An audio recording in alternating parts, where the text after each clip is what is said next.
Hi guys, Kellan and I spend all of our time trying to figure out how to navigate complicated cannabis challenges. Today, we're excited to bring to you a solution for your accounting needs. Navigating 280E, keeping clean books, and providing financial and accounting advice is a massive headache for so many businesses. End to End is a team of CPAs with backgrounds from the big public firms that specialize in the cannabis industry. End to End is offering a no-cost consultation if you tell them the Dime sent you. That's right, free accounting advice. Go to n2nadvisors.com now to take advantage of this. That's N, the number 2, NADVISORS.com to get free accounting advice now. This is The Dime. Dive into the cannabis and hemp industry through trends, insights, predictions, and tangents. What's up, guys? Welcome back to another episode of The Dime. As always, I've got my right-hand man, Kellan Finney, here with me. And this week, we've got a very special guest, Jake Kuczeruk of Arcview Ventures. Jake, thanks for taking the time. How you doing today? Doing great. Bryan and Kellan, always a pleasure catching up with you guys. I'm not on the ventures team. I'm on the kind of main Arcview Group and the consulting side. I apologize for that confusion, and that's on me. And I kind of want to dive into those topics today and kind of learn about that. So take us through that. Take us through how you got into cannabis, and then we'll kind of go into the Arcview side. For sure. And trust me, no fault, because it is extremely complicated to navigate the web of Arcview's different sub-entities. And we're launching new things all the time. So I got into cannabis, a couple of years ago, about 2.5, 3 years ago. But honestly, it was really a reaction to me following what I'm most passionate about. Looking at most of my, professional and my personal life, going back to college, cannabis is something that I realized very quickly is something that really helped with my depression and anxiety, XYZ. And then over the years, working at different companies and everything from, my own startups and music and menswear to Devon design agencies to, giant fighting robot companies and some of the other stuff I've done over the years. I realized, I'm the kind of guy who's it's fun to be at the bar and buying people drinks and connecting that way. But I was always a little bit more comfortable out on the smoking patio in front, with a joint or a vape and using that to kind of build connections. So to me, I think I had a kind of a big moment, I think this was, 2018, 2019, when a lot of the blockchain stuff was falling apart that I was doing. I'd had some crazy experiences with smaller startups. And I had been left in the cold twice when two companies I was at that I thought were chugging along nicely, had raised millions of dollars. Both of them called us into the office and said, look, we're out of money. Good luck, find a new job. So I figured, look, the next thing I'm going to do, I want to make sure it's the end all be all, the industry I want to be in forever. Did a lot of soul searching, and naturally, the time was right for me to jump into cannabis. I started building a kind of an accelerator and an investor network in conjunction with some friends of mine. I was going to do like a $49 million SPV and $1 million demo fund and run the whole thing out of my buddy's warehouse in San Francisco and have kind of this kind of co-working accelerator component. And as I was doing that, surprisingly, the investor who was giving me his space goes, look, he calls me, about 6 months into this thing saying, look, I just had a great weekend with these guys from Arcview, kind of doing what you're doing, but they've been doing it for a full decade. And I think they're hiring. So ultimately, he put me in touch and the rest is history. Ended up flying down, meeting John Downs, who of course I've kind of ended up replacing on the BD side as he moved on to Asia Horizons. So doing crazy stuff with CBD and hemp in China. And then, honestly, I was thrown right into the lion's den once I joined. My second week, I was actually my first day, I was told, hey, do you like New Orleans? Because you're going to be in there next week for MJ Biz. And fortunately for them, it's my favorite place in the world. Oh, yeah. So it started off really nicely. And I came at the pivotal moment in which, we had a little bit of a change in leadership. We raised our Series A / were acquired by Entourage Effect Capital. And with that, Troy obviously was taking a little bit more of a backseat role. That's Troy Dayton, one of the original founders of Arcview. So as it happened, there was a transition team kind of in place before Kim Kovacs, our fearless leader as CEO, ended up joining. And, the rest is history. Really, since I've joined, we've gone from this investor network with, a couple events, kind of the antithesis of an MJ Biz, not a 35,000 person mega conference, but 500 people in a room, 60-70% of that room are investors. I mean, the 4 events we threw really was what Arcview was. Everything else was, of course, our research, which was the industry leading, most cited. But we realized we don't need to stay as an events company. We've been around for 10 years. We know everybody. We're a first or second degree connection away from really everyone, and how much money did we leave on the table by not getting a piece of Ease, Meadow, Tokyo Smoke, PAX, MedMen, all of these who graced our stages when they were still in their very earliest phases. So for us, we got the broker-dealer spun up. We got the fund spun up. We got the consultancy spun up. In these days, of course, due to COVID, we put physical events back burner, and have been doing digital content every week. So long-winded answer. Yeah, and I'm looking to kind of unpack some of those. So before we kind of dive into the hard-hitting questions, let's start with the hardest one of all. Your go-to meal after consuming cannabinoids. That's a tough one, and it all depends on time of day. But I am, as a proud native Detroiter, my mind immediately goes to Detroit-style pizza. I am so pleased that over the last year or two, this has started to take off at the national level. Everybody from Pizza Hut to Little Caesars now has their own Detroit. And surprisingly, the bar right near my house, I moved down to LA over the holidays, Silver Lake Lounge, has Detroit-style pizza, and it's phenomenal. So to me, there's nothing that puts a bigger smile on my face. And I'll take crappy Detroit pizza too. I'll take Hungry Howie's. I'll take Little Caesars. But that's probably my go-to. You like what you like, and I got to respect that. From a New Yorker, we might challenge you for best pizza, but at the end of the day, it's important that you get what makes you happy. So let's go back to your day-to-day with Arcview. So take us through, what a normal day in the day looks like for you and type of responsibilities and type of projects that cross your desk. Yeah, I'd say that the answer to that has changed dramatically since my first day here. I mean, early on it was, hey, I'm selling sponsorships and demo booths and pitches at our live events. That really ended up getting replaced by our strategic alliance program, in which we're working with best-in-class service providers to just, give them a dedicated rep, be able to work with them and kind of modify what we're doing based on their own shifting needs. So definitely working with a lot of service providers. When it comes to earlier startups, I'm either kicking them over to ventures or consulting or capital. But really, my day-to-day is largely at the consulting side.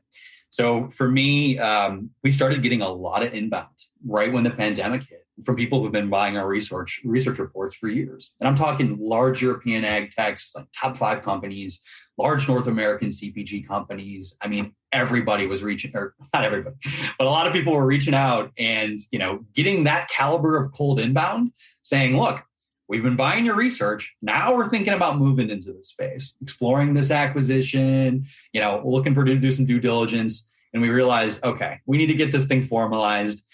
So David Abernathy and I did a bunch of work in 2020, everything from large enterprises down to early stage startups, and really kicked off at 2021 with getting this thing independently funded and starting to scale the team. And we've been on a real tear since then, working with a wide array of different clients. Definitely some very well-known names. I'm sure. And I'm not asking to share any of the names, but is there like a group of type of services that come, let's say, more often than not, where you're like, wow, this is definitely the majority of ask? Is there one you can share there? Yeah, of course. So I'd say what we get a lot of is, hey, I've got a bunch of money. I'm coming from real estate. I've got this site. I've got my license, but I don't know a damn thing about cannabis. How do I build compelling pitch materials? How do I figure out my product mix? How do I even learn things like, how to work with distros? So for us, there is a lot of the education side and building out go-to-market strategies and helping these companies really get off the ground and in some cases attract further investment. We do a lot of work with dispensaries around SOPs. We do a lot of, a lot of founders are slammed. They want to open a new location, but they're tied down to their existing. They want to be able to pass the keys to someone else to keep things moving forward. We do a lot of work, in the industrial and smokable hemp space, both in the US and abroad, actually. So that's been really interesting is really helping different firms figure out their state-by-state expansion strategy. And in general, get ready for federal legalization. Yeah, and I think that's the fun part of the industry, right? Is that with all the state-by-state challenges and all these other obstacles, and people are like, I've got this money, where do I start? So Kellan, when we have conversations with operators and all the time they come to us and say, I got this boatload of money, I'm interested in being in this market or this market, which one do you think? Where do we usually start with them and kind of take us through that process? I was going to say it all really depends on on who on what they're really looking for here. And, as you can imagine, there's often a lot of early stage operators that are trying to figure out what the best, ROI is going to be for them. There's a lot of investors, that ask us the same questions around which horses to back, so I think it's always kind of a mix. It does come down to personal passions as well. Especially if they have experience in something like CPG, we're going to tell them, hey, you've already got these relationships. You know how this stuff works. That's probably going to be your best bet. Others who are looking for something like, a high cash business, decent margins, opening a retail location, doing, obviously delivery, especially if they're launching that right when COVID's starting. And I think there's a lot of directions we can take them in. I'm personally, very bullish on the beverage space. We have some great connections here in California, up and down the supply chain to help them really get started. Awesome. And Kellan, where do we take them from the conversations? I know Jake kind of shared light on the suggestions he says, but what do you think, what's your go-to approach when having conversations with operators? I would say it mainly depends on the location they're looking to kind of set up shop, right? If they're looking to go more like to California or an established market, I think it's a completely different conversation. I mean, like, for instance, if we were just talking with someone last week regarding trying to set something up on the East Coast, and we both were like, I think it's a really smart play. If you want to get into New York and you're not one of the big MSOs already there, probably the most intelligent play would be build out a facility and try to sell it to one of the MSOs. You know what I mean? And I think that location is absolutely critical in how you deploy that kind of capital. You know what I mean? What are your thoughts on that, Bryan? Yeah, I think strategically, when we go back to the gold rush, not everyone was getting rich from the gold, right? There's people selling the shovels. And I think that analogy isn't heard enough because everyone kind of screams for cannabis and wants to be in cannabis, but you don't have to have a license, right? Because the game is incredibly expensive. And I think one of the misnomers that's commonly shared around is that like, oh, I can just start a business. And you're right, you can, but in the cannabis space, it's different. It's incredibly expensive. And there's all these obstacles to kind of challenge that thought process. So Jake, when people kind of come to you and they say, hey, I got this money, I'm ready to go. Are they kind of surprised sometimes by the overall sheer financial investment that it takes? Because I think, at least in my opinion, with some of the conversations we had, people were blown away by some of the costs that are not services, they're upfront costs that they have to invest in kind of getting started. Absolutely. I'd say that's extremely common. And, there's so many of these emerging markets where the system is far from perfect. Someone will to be able to apply for a license, will have to secure their space. But they haven't really figured out how they're dispersing license. So they just need to keep sitting on that space and paying rent and having it go into a black hole until they can get that license. I mean, these are situations that are plaguing, founders all across the country. But once again, I think it's hyper, variable based on, their background. I talked to old real estate guys in Florida that also have huge ag tech operations in the Midwest. And they're like, oh yeah, $100 million, I can self-fund it. It's no big deal. But at the same time, it's, that's an outlier. Most of the people, I think, do get a little bit of sticker shock, and in a lot of different areas. Even the cost of things like, insurance and legal, can be a lot for many founders. And sorry for cutting you off, Kellan. I did not realize that wasn't for me. Definitely. You did a great job though there. I'll tell you, that's the big decision we keep getting hit with is, do I launch in California, build a strong brand identity, get that flywheel started, and then, get requested by users on the East Coast, that want to see these products come here, kind of have that scaling happen organically based on, positive brand identity and reception versus do I just launch directly in an emerging market? Do I spin up in a New Jersey and try to get something off the ground, So I think that's what a lot of people are struggling with is it is kind of a, do I launch directly into these markets and just be kind of one of many, or do I establish the cloud first in the biggest market? Yeah. And I think that I want to make one point there. I think launching in California, you can approach it with a completely different business model. You can kind of treat it like a traditional industry where you're trying to launch a brand and you can go out and source your different products and kind of do your own QA, QC, and then kind of do kind of a drop ship model almost.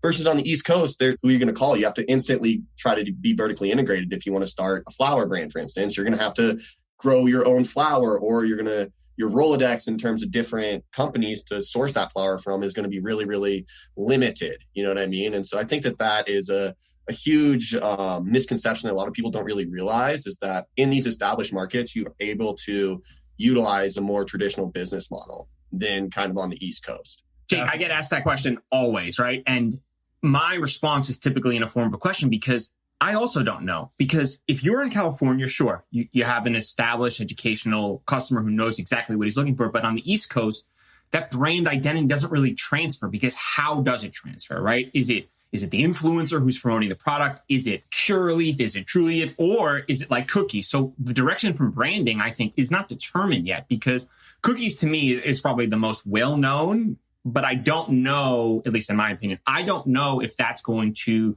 be acquired by a company down the road. Obviously, they're working really closely with Gage and these other companies, but I don't know how that becomes a common theme where I walk into a dispensary and I'm like, okay, I want this brand. So how? Jake, how do you provide recommendations to these customers who are like, hey, do I go to Oklahoma and set up shop here, or do I kind of double down in California? And I know it's an established market with a lot of competitors. What's your go-to response? Guys, I want to talk to you today about one of our new partners, CESC. CESC is a nonprofit organization providing a compelling and complementary alternative. They represent the ability to harness a flexible, collaborative approach to scientific advancements. They are comprised of leading doctors and researchers in the cannabis and cannabinoid science space for almost a decade. Their act first, talk later operating principle has now led to a successful series of disruptive innovations in the cannabis science space. They need your help now. Join them, collaborate with them, or support them. Go to thecesc.org to get involved now. Together, we can change the world. My go-to response is, where are your friends? What markets do you know? Where are your contacts? Do you want to fly out to California and start everything from scratch and lean on me to make some good intros? Or, do you want to, especially if you're coming from a traditional side, like, finance or something, do you have a pool of angel investors that can kickstart you from there? You have a good friends and family network. You generally, there's a strategic advantage of being in the same time zone as, where your company is most active.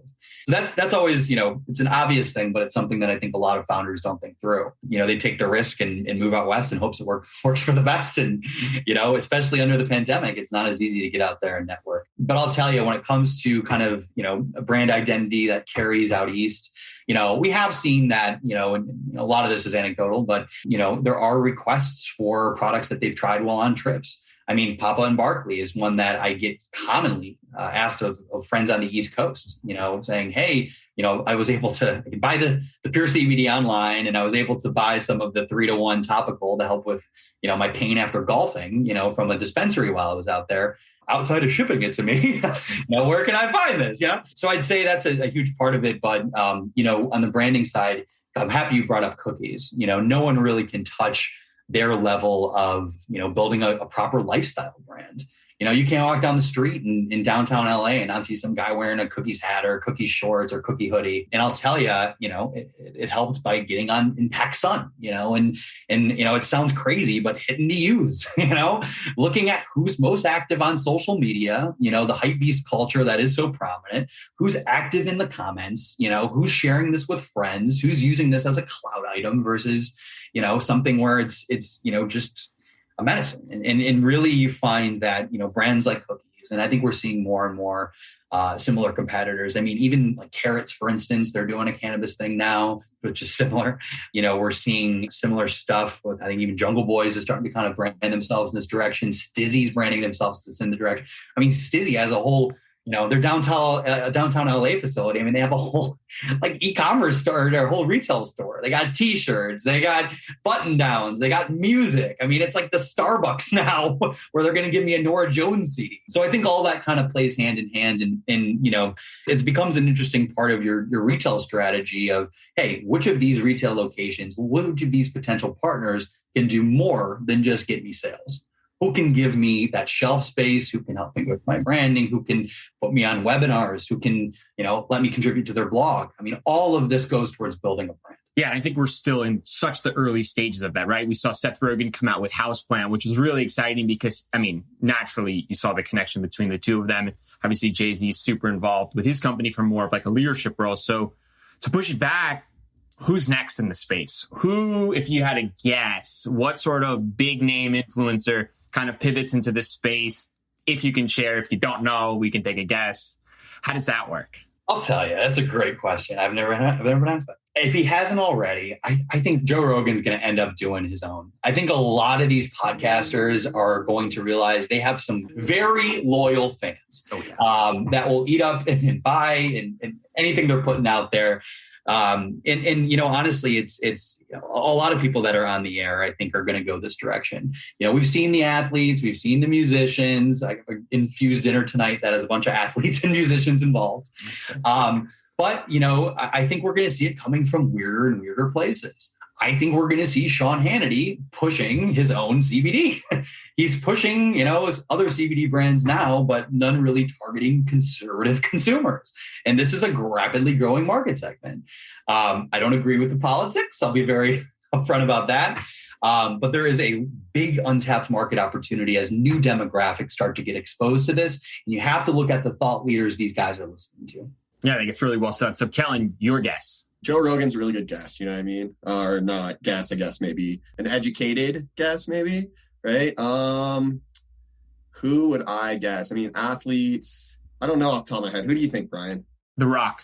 The Rock? I think the same style, right? I mean, I know it's crazy thought, but if you think about it, right, the people who can generate buzz and then promote it in their natural lifestyle in social media, you can't spend that type of money, right? If you were going to, or the Kardashians, right? God, they could just absolutely explode. If they came out with like a THCV style, like vape, it's over, right? We might as well just shut the industry down. They've absolutely crushed it. So if they are listening, we're going to have to take some sort of promotional rights for that. That's who I would take. Kellan, you want to take a stab? Kardashians are good. Joe Rogan. I'm not super into pop culture, so I'm terrible at these kind of situations where I got to pick someone out of the blue. You know what I mean? Choose a scientist. Who's a scientist? I said choose a scientist. Well, mine is CBD guy. I just messed it up. But we can. I know.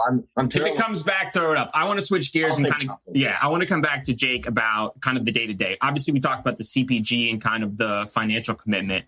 In your opinion, what concept is not thought about enough? Where the people come to you and they say, "Hey, Jake, I want to get into the space. This is what I'm thinking," and they're leaning in this one direction to the left, but you're like, hey, everyone leans in this direction. They're not thinking about this. You should be more 6 months in advance thinking about this direction. What would you would say? I wish more people came to me thinking about this concept. That is a really good question. Let me think on it for a second. I'd say it's rare that we get approached from subscription boxes, but I'll tell you, my second startup was a monthly menswear subscription box.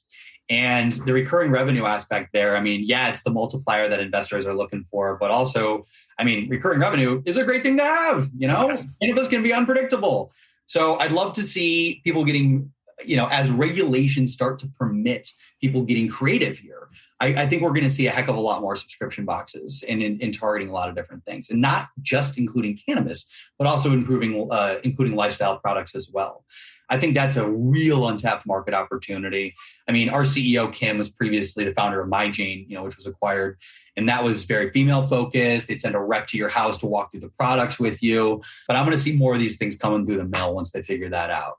How can we get, 5 SKUs here? Can we get, within California or just within one of these markets? And more importantly, boxes that target heavy users and real enthusiasts. Everything I've heard pitched is we're trying to give a sampling of items that, to let people kind of dial in what works for them. Well, you know what?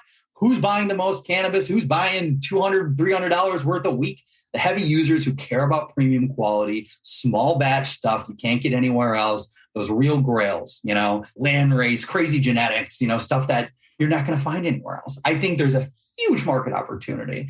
I mean, think about it like wine vintages. I'd love, you see that with wine clubs where it's, we went into the cellars and we're busting out a 1993. You're going to get this in your box. Oh my God. I think we're going to see that with cannabis where, hey, these genetics were smuggled out of Amsterdam and, in the late 1980s, and they've been sitting in my basement and I grew them with some expert help. So you're smoking stuff that hasn't been consumed in 20, 30 years. That I think is a really interesting side. And if I leave Arcview, I'll probably spin up something like that. Right? Yeah, I think appellation is huge. And I applaud California and a lot of the steps that the growers did multiple years ago to kind of push the appellation through. I think it's a great way to protect those genetics as well. You know what I mean? I'm with you 100% too on the SaaS model, right? Put together a box, just absolutely multiply exactly what it costs, and then just limit the exclusivity of it, right? Say, We only have 1,000 boxes. We've got these genetics from Humboldt that haven't been seen since some outrageous date. It's exclusive offer now, but you have to commit like the 12-month thing. You're 100% right. And then to take it even one step further, that brand or product SKU can outside license that was like list out to these other people, because at the end of the day, cannabis acts like other industries and consumers still are consumers and they behave a certain way and they kind of go in that direction. So I'm 100% with you on that space. I think we're real agreed on the exclusivity side, and how that's so untapped. I mean, it's everything from, look at Houseplant, when they rolled out, there was a huge wait list and people were posting all over social media. Oh, I'm on the wait list. Oh, I didn't get any. This is just 28% THC, kind of pretty good cannabis, but the exclusivity is what built the hype, and, I think we're going to see the same thing when it comes to retail locations. Certainly there's some big ones, that are out there that do these kind of speakeasies, and I think we're going to see more and more of these in cities throughout the country, even, some cities that aren't fully online yet. And I think, taking it a step further, think of things in San Francisco, like, the Battery or the Olympic Club or these institutions that also have, everything from fitness centers to little hidden movie theaters to live music. Blending all of these things together and making cannabis much more experiential. It has to be exclusive. You can't make these things open to everybody or it's going to be a mob scene. And I think we're starting to dial that in. And obviously you can't make it open to everybody. The regulations just aren't there to support, except for going to a music festival like Outside Lands where you can purchase, don't think you can consume, but you can be around some live music. The real intersection of these areas hasn't been perfected yet. Yeah, we have the OG Cannabis Cafe in West Hollywood, but are they doing live music? Is it a members only type of thing? So much untapped territory here. Kellan and I hit a speakeasy in New York with the jam band when we walked in. It had a dispensary, a jam band, and it was like a hidden. It was crazy. When they told us about it and they're like, hey, just knock on the window. We were like, this is super weird. And then they opened up the elevator and we're like, this is out of control. Like, has this been here the entire time? How many days is here? How is this like not shut down? But it was awesome. And it was one of those where like, I wanted to tell every single person and they were like, where was it? And I was like, it was the corner of this street and this street. And they're like, I went there. I didn't see anything. I was like, it's probably one day only, but it was my buddy who actually lives in Manhattan tried to go back to it and he said it wasn't there anymore. So they must move it, and it was pretty wild. You know what I mean? If it's New York, I think I know who it is, and they're planning a relaunch in the legal markets. Awesome. Yeah, they were heavy on their lounge aspect. They always had a lot of celebrities and athletes in there. Arcview love doing our little after parties when we did our New York events there, and just going there with a bunch of investors and other friends. So we'll get back to those days soon. So I want to switch gears slightly. Recently, Harvest and Trulieve have announced Trulieve was going to acquire Harvest. I want to know, in your perception, how long does something like that take to come together? Years. These relationships form years ago, and you grow comfortable with.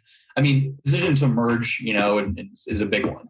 You want to make sure that it's going to be a company and another team that you feel very aligned with, both personally and professionally. You don't want to be, if you're tying in with somebody, it can't be a group of jerks.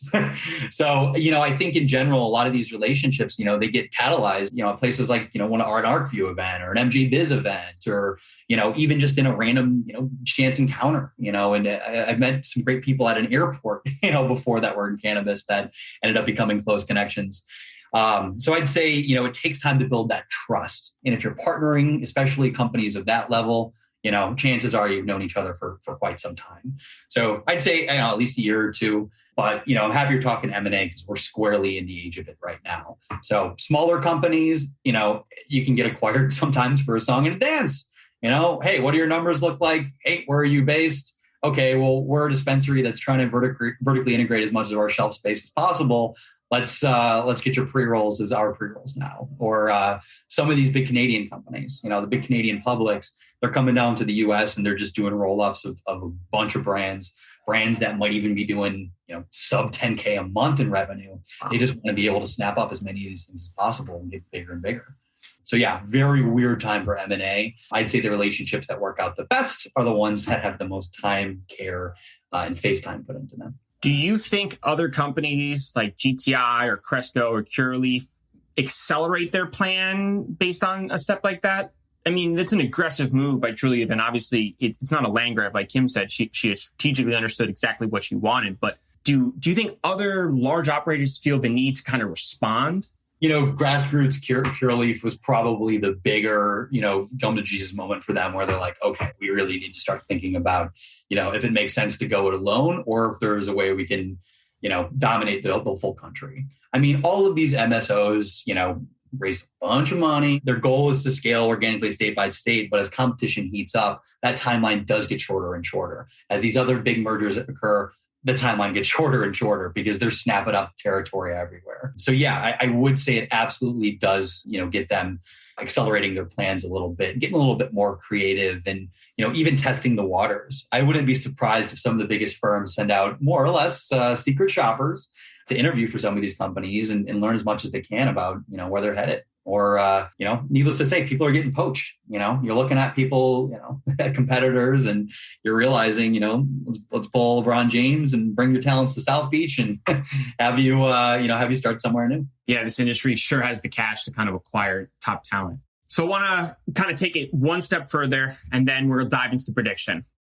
Biggest misconception since you started in the cannabis space? I mean, it's the classic answer here is that, you do, it all depends on who you're talking to. And, it's often a lot of, people inexperienced with cannabis, maybe had it during college, who thinks it's doobies and blunts and getting high. And that's the only people who still consume this stuff. But, now you see, I got a little anecdote here, but, case in point, there's God's Greenery. There's somebody that showcased at Arcview before that's, it's cannabis, it's CBD, but it's really tying it into Bible verses and building this kind of religious connection to cannabis. You see the same thing in India with Ayurvedic medicines and how that's influencing the product mix for some people. So to me, the stigma is starting to disappear. Certainly, retirement communities are doing cannabis parties now and exploring these products. So I'd say that's while that's the kind of the default answer, I would say the better answer and the most shocking misconception I get would probably be something around, higher THC products are the only thing you need to look for. They're going to get you the most high. They're the best ones out there. I think the sentiment shift is happening. I think we're seeing it. I'm seeing it on my own LinkedIn and Facebook and all that jazz. But, I think somebody put it this way that I really liked. I think it was Jessica Sharp, actually. She said, look, you don't walk into a liquor store and just get 151 every time. You're there to find something that fits your mood. And in general, getting something that's very terpene rich, getting something that's very fresh, getting something that has a high, minor cannabinoid ratio here where we're dealing with the CBN, the CBG and everything in between, that's starting to be prioritized as people start learning about these other cannabinoids and learning about terpenes and having the Pepsi challenge of having something that might be super high THC that's been sitting on the shelf for 6 months and is outdoor versus something that is, this beautiful bounty harvested last week of some really exclusive genetics. Even places I like Flower Co., where I get all my own cannabis. You go on there and they have a section for their freshest products, which I have not seen anyone else do. So I'm seeing that sentiment shift. And, I know that's a little bit more on the consumer side, but it does bleed into the investor side where we have people reaching out, or operator side saying, yeah, I just want to cultivate and make sure everything is over 30% THC. And that's going to be our differentiator. It's like, okay, not really a differentiator anymore. And also a very myopic view of what makes cannabis good. Or beneficial to the health. Hi, y'all. I'm Joe, host of Casually Baked, the podcast. If you're looking for a one-of-a-kind cannabis-infused getaway, I invite you to join me in the beautiful wine and weed country of Sonoma County, California. As a cannabis lifestyle guide, I've cultivated a one-of-a-kind farm stay experience where you can enjoy the casually baked lifestyle and the magic of sun-grown cannabis farms and vineyards. Now, if you're into wine, weed, or both, get ready to have a high time customized just for you. Learn more at casuallybaked.com/travel. That's casuallybaked.com/travel. Right. And that kind of educational knowledge comes with experience and trial and error. So it takes kind of time. And as the markets kind of develop and consumer becomes more educated on the various kind of characteristics of the cannabis plant, I think those will continue to be really, really important. If you can sum up your experience into a lesson learned or main takeaway to pass on to the next generation, what would that be?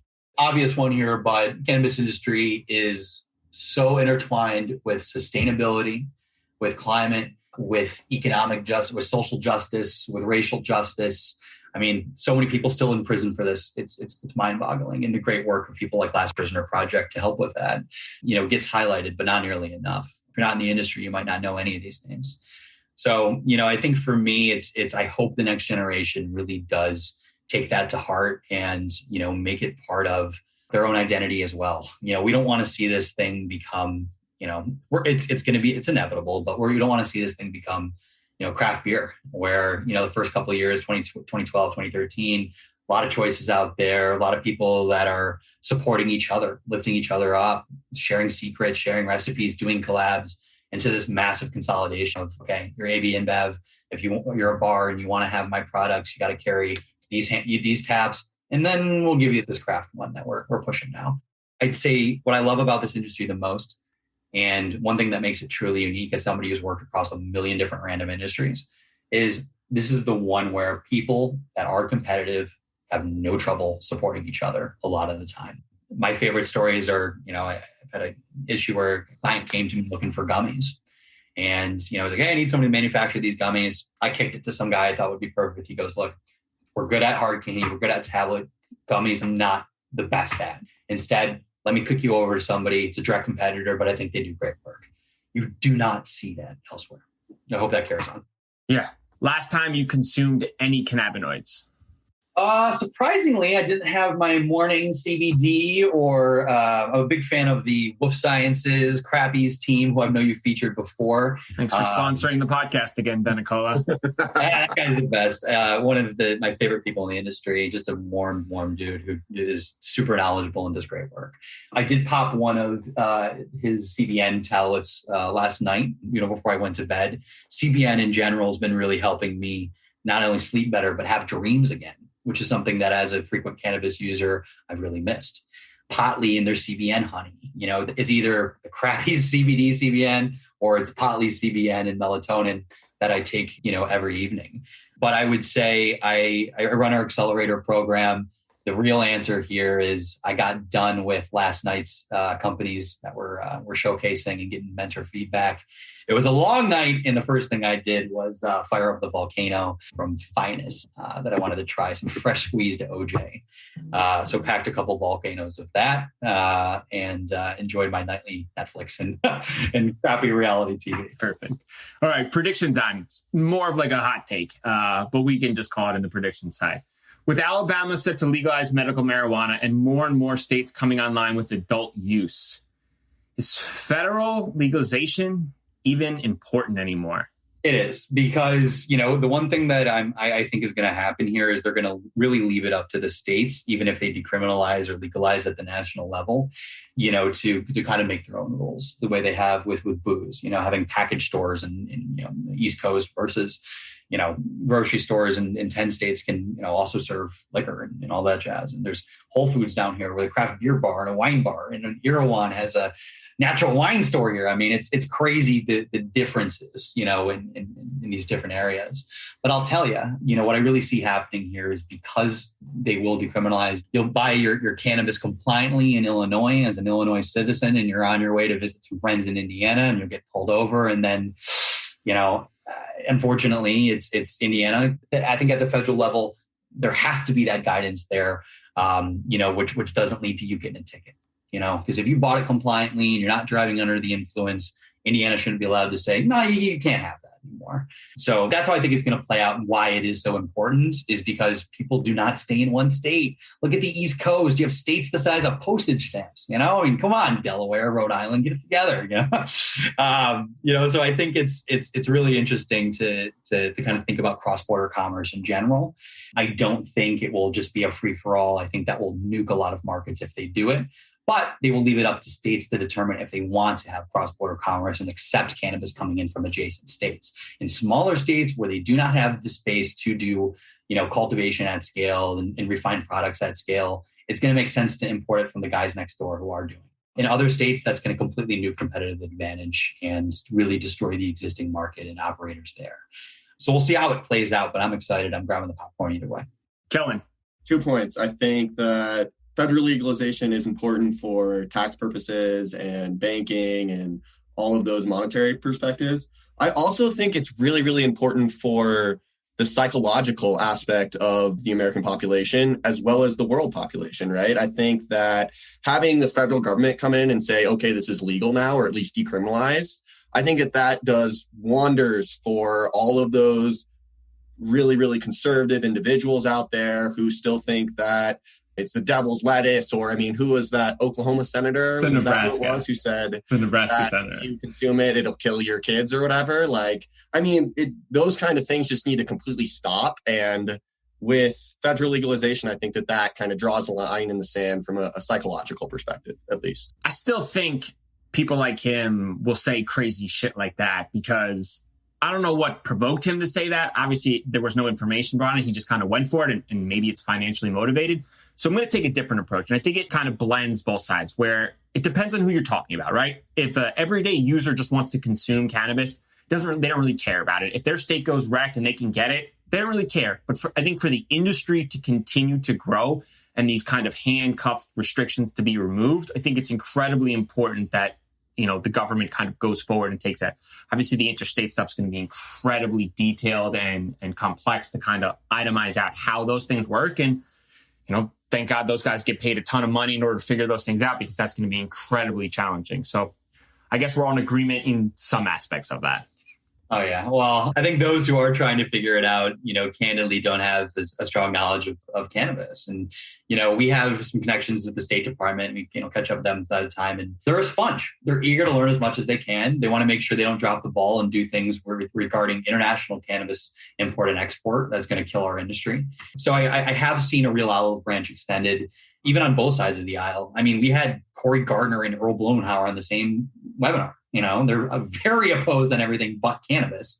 Barbara Lee, Earl. These are the people who call David Abernathy from our consulting team and ask him, hey, the MORE Act's coming out. Here's some of the new amendments. Can you review these? Let us know your thoughts. We want to make sure this is good policy. So there is a real, I'd say a bipartisan effort for a lot of our elected officials to learn this inside and out. We're going to be headed to Shreveport, Louisiana, to do stuff involving some local government and local investors to educate them around this. And they're transparent. We think cannabis is blunts and all that jazz that we just don't agree with. So, I see this as a great opportunity to blow some minds, change some misconceptions. And thank God we have things like, golf, which has embraced CBD and cannabis, so heavily. You can't go to a pro shop now and not see, topicals. And, it started to get, I'd say kind of, recreation and entertainment. It's hitting both sides of the aisle. And no matter who you are, there's now a cannabis product for you that's, it's going to cure whatever you're struggling with, because everybody's struggling with something. Absolutely, especially after the pandemic. So, Jake, before we wrap, where can our listeners get in touch with you for operators in the space that are looking to kind of learn more? Where can they find you? Yes, to circle back to the beginning, the complex nexus of Arcview's different sub-entities. I'm really easy to get to because there's legit 4 people in the country with my last name, and they're all my family. So Kuczeruk. You can find me on every social media channel because I'm the guy who snaps up /Kuczeruk on everything. Sorry to everybody in Eastern Europe. I beat you to the punch on Clubhouse, Kuczeruk at Gmail, Kuczeruk on LinkedIn. Got it all covered. That's the easiest way to reach me directly. If there's anything I could personally help with through Arcview, we have lead forms right on the website. So I would say go to arcviewconsulting.com, ARCVIEW consulting.com, and you can get directly over to me. My direct email is jakekuczeruk@arcviewgroup.com. I'm usually pretty responsive. Definitely get a lot of inbound. And I'll tell you, in general, I would say for those that just want to learn a little bit more, go to arcviewaccess.com. Take a look at some of our webinars, the digital content that we've been pumping out, the replays of some of the past ones, and just get a sense of who we are and what we do. And I think from there, regardless of what your objective is in connecting with Arcview, be it an investor, an operator, press, whatever, I am kind of the glue that can route you to the right department. Arcview Ventures has their own website. There's even an intake form if you're trying to submit your startup to raise money. Arcview Capital got their own website. So arcviewgroup.com, you can get routed to everything from there. Very long-winded, I know. Yeah, I think the webinars were a great resource, especially during the pandemic. So I definitely encourage everyone who's looking to learn more to kind of go through those replays, because there's a ton of really valuable tidbits in there that are still applicable to today. So appreciate your time, Jake. Thanks for your time. Kellan and Bryan, I can't thank you enough for featuring me. I got a real kick out of this. The format caught me a little bit of a surprise at the beginning. Yeah, I didn't realize it was a group convo, but I'll tell you, I really enjoy this. This was one of actually the favorite podcasts that I've done, because not strictly business questions, not strictly cannabis trends, all over the map, which I think is what, it's the education that regardless of who you are, it's what you need right now. Appreciate that. We're going to clip that and put that as our intro. Thanks, Jake. See you guys later.